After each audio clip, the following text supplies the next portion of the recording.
religion understanding by Al-Quran and Hadith design punya konsep akhlak, pemahaman ajaran agama Islam yang dibentuk, yang didesain oleh Al-Quran dan Hadis.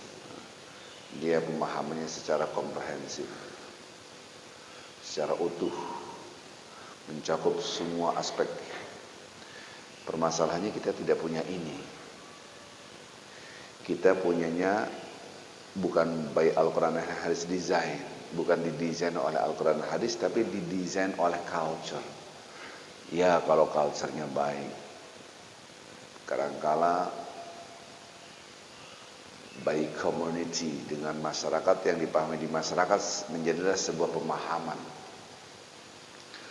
ataupun tradisi, kebiasaan, rutinitas. Saya ambil contoh. Ketika kita bicara akhlak, pemahamannya adalah hubungan antara manusia dan manusia. Itulah yang kita pahami akhlak itu sendiri. Maka kadang-kala ada pertanyaan-pertanyaan yang membingungkan bagi orang yang mengerti dan mendalami Islam. Apa itu? Ada orang yang sholatnya bagus, akhlaknya tidak baik. Ada orang yang akhlaknya baik tapi tidak sholat. Pernah dengar lah ya. Bahkan kadang-kala kalau dalam dunia politik, pemimpin kafir tapi tidak korup, berarti akhlaknya baik. Tapi orang muslim tapi korup, milih mana Ustaz? Padahal dua-duanya milih neraka dua-duanya. Nah, kalau kita menghormati siapapun, akhlaknya bagus, tapi dia nggak sholat, ia tidak punya akhlak, itu namanya. Sekarang setuju atau tidak setuju, Al-Quran mengatakan orang kafir masuk neraka. Setuju nggak?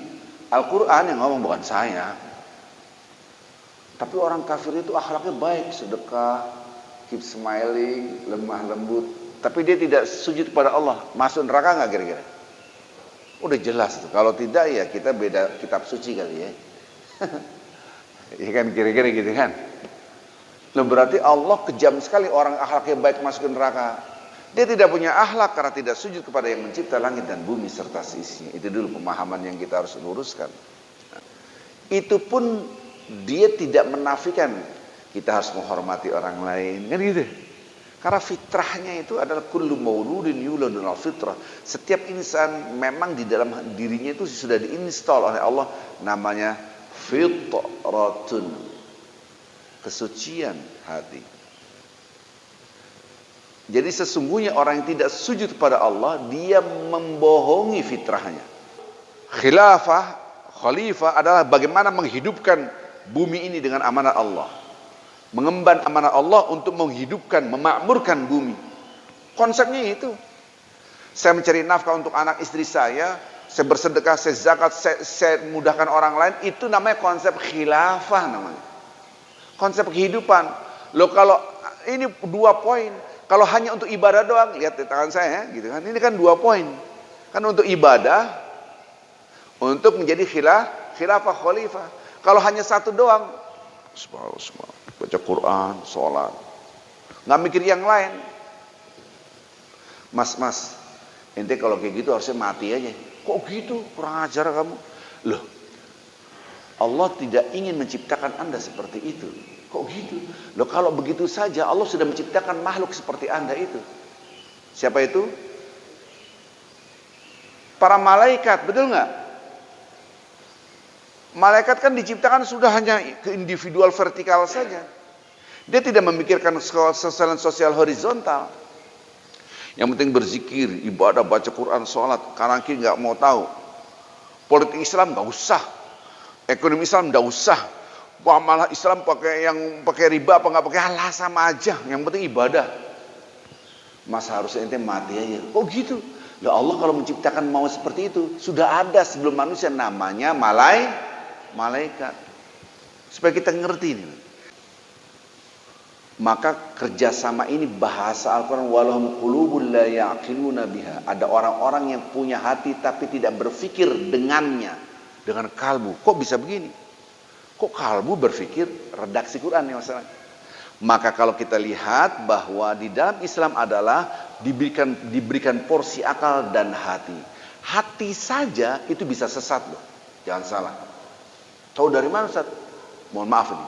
Semua agama selain Islam itu diaktifkan hatinya, akalnya nggak diaktifkan. Saya ulangi lagi nih. Ini direkam nih. Semua agama selain Islam itu yang diaktifkan apa? Hatinya, akalnya enggak. Kok gitu? Yang satu lagi memberikan sesajennya kepada Tuhannya dengan gimana? Patung segede gitu, wih, dia sembah. Gimana logikanya? Tapi hati aktif sampai menitikan air mata mereka di tempat-tempat ibadah mereka selain Islam. Nangis nggak? Nangis juga. Tung, om, gitu. Damai kan gitu.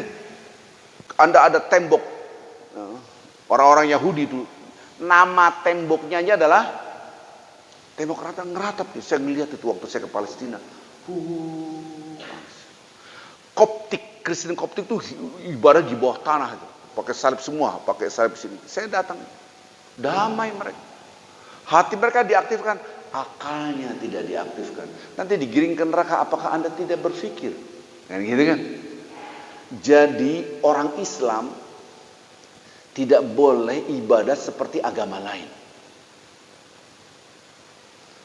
Pintu pertama kali kita disuruh aktifkan akal kita berpikir, afala tatafakkarun, apakah Anda tidak berpikir, afala ta'qilun, kan disuruh berpikir semua.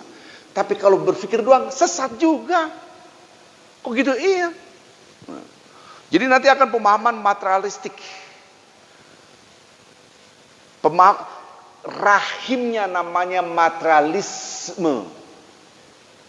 Keluarlah anak-anaknya.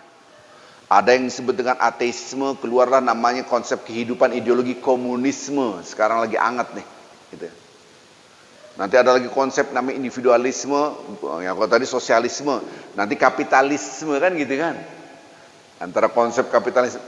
Ini rahimnya satu, materialisme. Pakai akal, hati kagak dihitung sama dia.